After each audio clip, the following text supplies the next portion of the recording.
இந்த அத்தரை கொஞ்சோண்டு சேர்த்துக்கிட்டு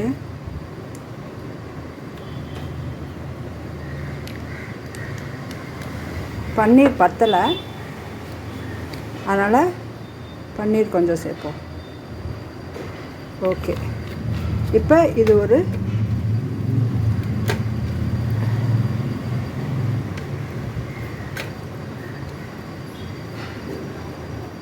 பேஸ்ட் மாதிரி பண்ணிவிட்டு நம்ம இதை ஃபுல்லாக அப்ளை பண்ணிடணும். எதுக்கு இந்த மாதிரி அப்ளை பண்ணணும் அப்படின்னா, இருக்க ஊமத்தங்காயிலேருந்து ஒரு வாடை வந்து கசப்பு வரும். அது எதுக்கு ஊமத்தங்காய் வைக்கிறோம் அப்படின்னா, நம்ம இப்போ கும்பம் வச்சுருக்கோம், நிரந்தர கலசம் வச்சுருக்கோன்னு வச்சுக்கோங்களேன். அதில் கடவுள் வந்து அமரும் போதெல்லாம் கூடவே வந்து அவங்களோட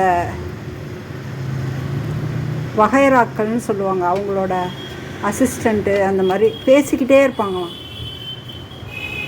இப்போ நம்ம வேண்டிக்கிறது வந்து கடவுள் காதில் உழணும்ல.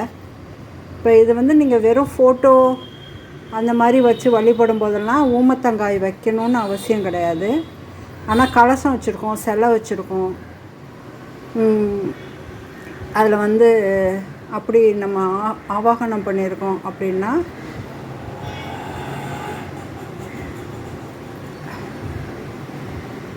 கண்டிப்பாக அவங்க கூட அவங்க பரிவாரங்கள்னு சொல்லுவாங்க, அந்த பரிவாரங்கள் வந்து கண்டிப்பாக வருவாங்க. ஸோ அவங்க வந்து